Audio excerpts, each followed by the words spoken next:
여러분 안녕하십니까? 이재명 대통령에게 배운다 12번째.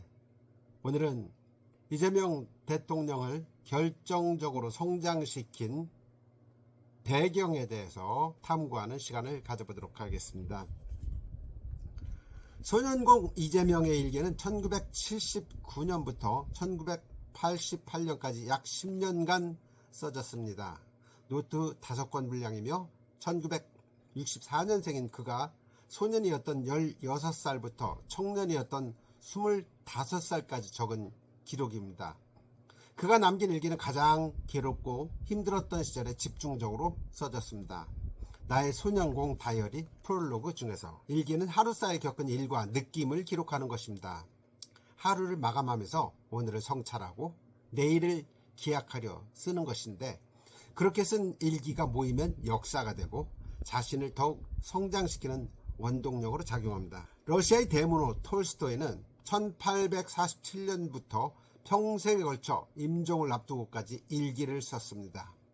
그에게 일기는 자신의 예술 언어와 문체를 연마하는 작업장이었고 자기 반성과 성찰의 내밀한 쪽방이었습니다.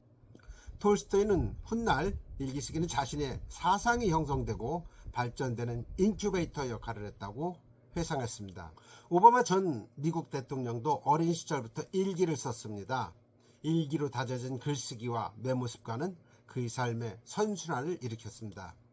그의 명연설은 감성적이고 설득력이 있다는 평가를 받습니다.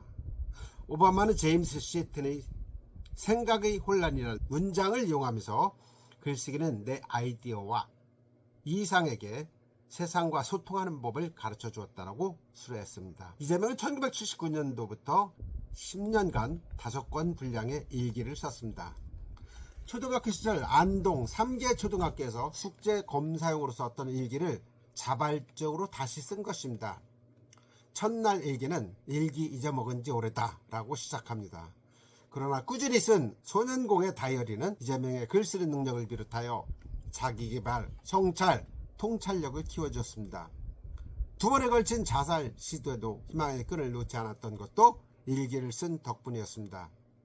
조정미 작가에 의해 소개된 나의 소년공 다이어리에서 이재명은 소년공에서 인권 변호사로의 변신이라는 눈에 보이는 성과도 컸지만 이 과정을 통해 발전해온 내면과 생각 수준을 발견하면 가슴이 뿌듯해질 때가 참 많았다라고 회상했습니다.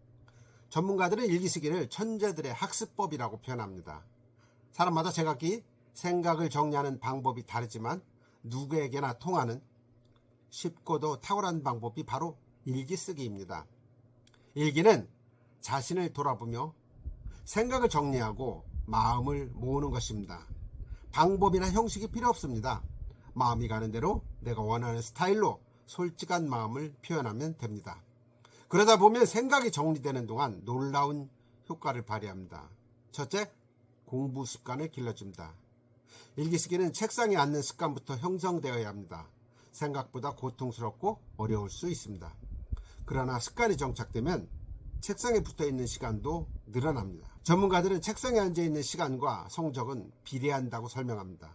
소년공 이재명의 일기쓰기 습관은 중고등학교 검정고시 합격과 학력고사 285점 획득, 중앙대학교 법과대학 합격과 사법고시 합격으로 이어지는 효과를 발휘했습니다. 둘째, 마음을 치유하는 효과입니다. 헬렌 세페로는 일기쓰기를 배설 과정이라고 했습니다. 마음속에 응어리진 분노를 일기에 모두 쏟아붓다 보면 주체할 수 없는 심적 변화를 일으키면서 자연적 치유가 일어난다는 것입니다. 이재명도 마찬가지였습니다. 괴로울수록 마음을 달래줄 일기를 붙들었습니다. 모두가 잠든 밤에 홀로 깨어 일기를 쓰노라면 풍랑이 일던 마음에 어느덧 평화가 찾아왔습니다. 셋째, 생각을 정리해 준다는 것입니다. 글을 쓰다 보면 나도 모르게 논리적 사고가 형성됩니다. 인간에게는 하루에도 5만 가지 생각이 떠오른다고 합니다. 말은 논리를 요구하나 즉흥적인 면이 없지 않습니다. 그러나 글은 생각이어서 논리적 사고를 해야 합니다. 이재명은 필요에 따라 영어로도 일기를 썼습니다. 그렇게 1년간 영어 일기를 쓰자 자신감이 생겨 서울 남산에 올라가 우연히 마주친 미국인 여성 3명과 대화를 나눈 적도 있었습니다. 이재명은 모든 단어를 한자로 쓰기도 했습니다. 대학에 입학 후 사법고시에 도전하는데 헌법학 개론을 포함한 모든 과목을 펼쳤더니 대부분 교재가 한자 일색이어서 한자를 독파할 목적으로 한자 혼용 일기를 쓴 겁니다. 처음에는 사전과 자전을 찾아가며 쓰다 보니 시간을 많이 허비했지만 갈수록 모르는 한자는 줄어들었습니다. 전문가들은 한자를 쓰면 암기력도 좋아지고 개념 이해도 빨라진다고 합니다. 우리말의 70%는 한자어입니다. 당연히 한자 어휘력이 좋아지면 과학, 사회 등 다른 과목에서도 효과가 나타납니다. 야구선수 박찬호는 일기는 쓰는 것만큼 다시 읽는 것도 중요하다고 했습니다.